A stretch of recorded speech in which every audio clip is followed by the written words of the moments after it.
The sheep and the dogs seem to be sharing the shelter over here just fine, but we still want to get the sheep out on pasture in their new mobile corral. So we're going to work on modifying it today to get it up and running.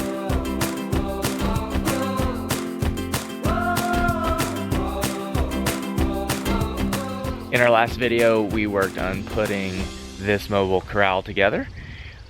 Overall, everything went really well with the build. However, there's some gap on the bottom of the corral panels that allowed the sheep to escape. Our objective today is to close in some of those gaps to prevent further escape, and also we're going to put some 45-degree angle bracing in the corners to help strengthen the structure. Sean is still visiting and here to help. My shoes broke. Your shoes broke? Yeah, well, they're supposed to be for sailing. Sperry is really only good for going to Eagles concerts, but they're what I got right now. For preventing the escape, we're going to add some cattle panels or hog panels or some kind of paneling to the bottom of the corral panels to close in that gap. So over here I have some paneling. When we made the corral panel, we took apart all the shelters in this area over here, so we have a bunch of extra panels over here now, so we're going to use these.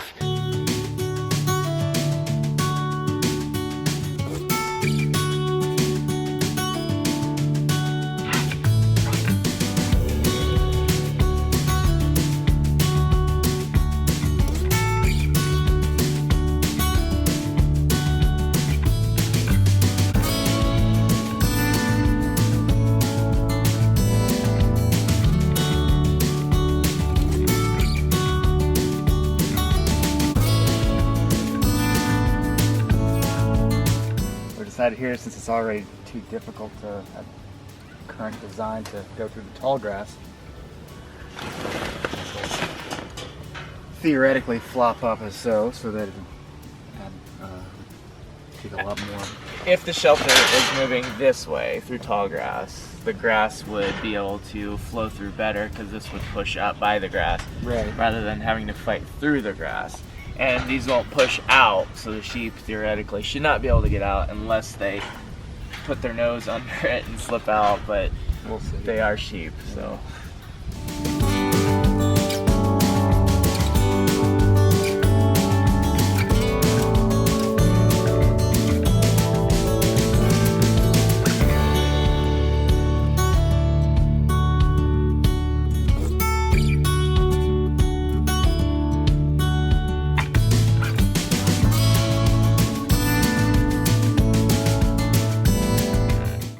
We have the panels up, the cattle panels and the little other mesh wire stuff up, so we've closed the gap, so the sheep should not be able to escape now.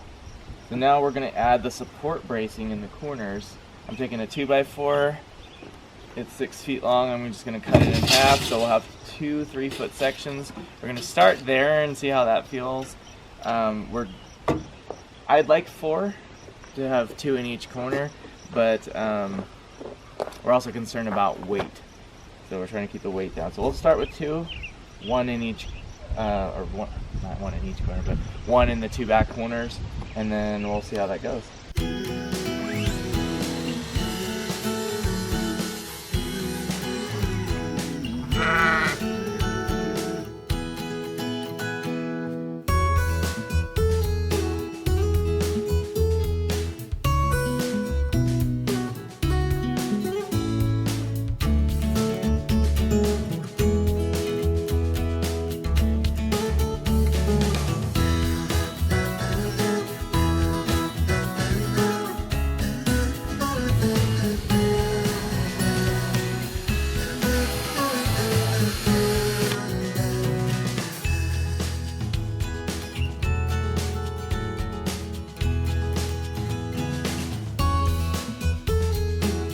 So we have these angle braces in here now. We're going to push the shelter and see how it feels.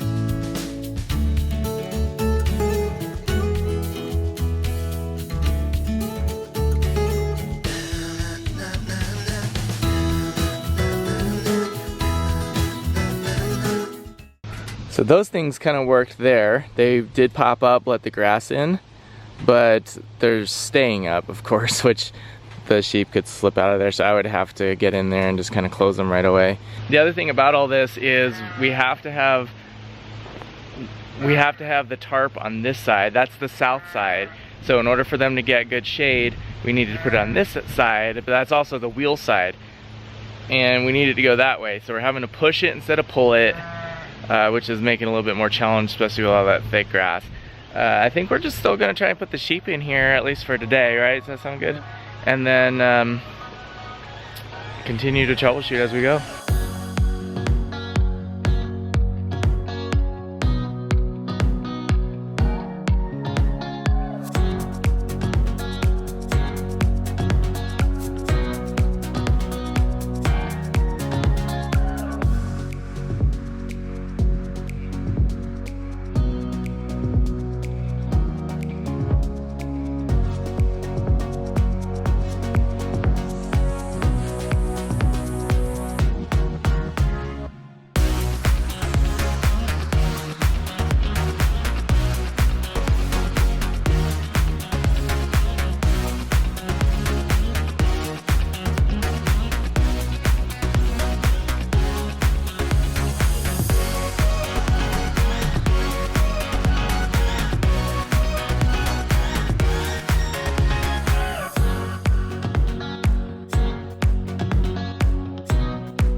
So far it's holding them. She hasn't shown really any interest in trying to leave, especially with her baby in there now. They're not trying to escape. They're eating, which is really good. Again, this is really hard to push because the grass is so tall, it's so thick. This is gonna be a lot better when we're pulling it back the other way. Little design issue there, but just deal with it as you go. Here we are about a week and a half later. My friend Sean and his wife Sam have left to continue their social distancing road trip. So I am by myself here on the homestead again. It was really awesome having them here for all the help they gave me. It was great. Let me show you real quick now what's going on with the mobile sheep corral. Right here is where the corral started on day one. And I'll pan up here and you can see where it is now down there. And you can see edge to edge here that they've been doing a good job. You may also notice on the ground here is hay. So yes, I've brought in some hay, and you can see that story about me getting the hay and bringing it in on the homestead and why. You can check that out over on Instagram or Facebook. How's it going, Lopsy? Looks like you shed most of your winter coat. You're looking good. There are some issues with the sheep shelter. One, it is heavy. I was able to move it fairly easily though when I was building it over in super short grass on a flat, non-bumpy terrain. When we got out here on the pasture, it's a little bumpier, the grass is taller, it's hard for one person to move it. Also, that little guy there is still able to sneak out a lot. He found his way out of the little eyelets in the corners, so I had to gate those off there and over there. Hi, Lopsy. You're a good mama. And of course, there's this little gap on the back between those two panels on the inside. So I had to put this lawn furniture there and stake it in with these step-in posts to keep him from pushing out there. Since I've done all that, he has not been able to escape. He's definitely stayed in, but it makes moving the shelter more of a chore because each time I gotta break down all the security parameters, get all the fencing out, take away the lawn furniture, and then move it. It's been complicated. I'm really hoping that when we're coming back the other way down the pasture, it's way easier to pull this thing. At this point, I'm undecided as to whether this is that much easier than setting up the Premier One fencing. I'm pretty confident if I had the Justin Rhodes wrestling ring cage that he uses, this would be a better system. I've also considered adding 4x4 posts in these back corners and adding wheels on this side as well. I'm gonna keep working with this system for a while longer, give it more of a chance. What are your thoughts, Lopsy?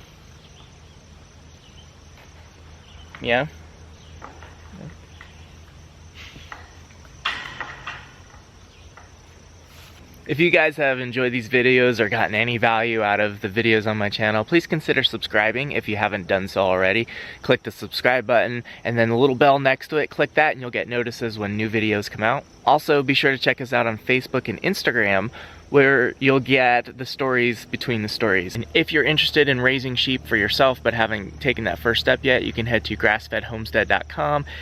Sign up for my email list and you'll get a free copy of my mini ebook, The 6 Things You Need to Get Started Raising Sheep. Be sure to tune in next time, guys. I have a cool milestone and anniversary coming up in the same video. This is my 499th video here on YouTube, and my 4-year anniversary on YouTube is coming up in just a few days. So you know what that means? My 500th video on YouTube is gonna be on our 4-year anniversary, which is awesome. So be sure to come back and check that out.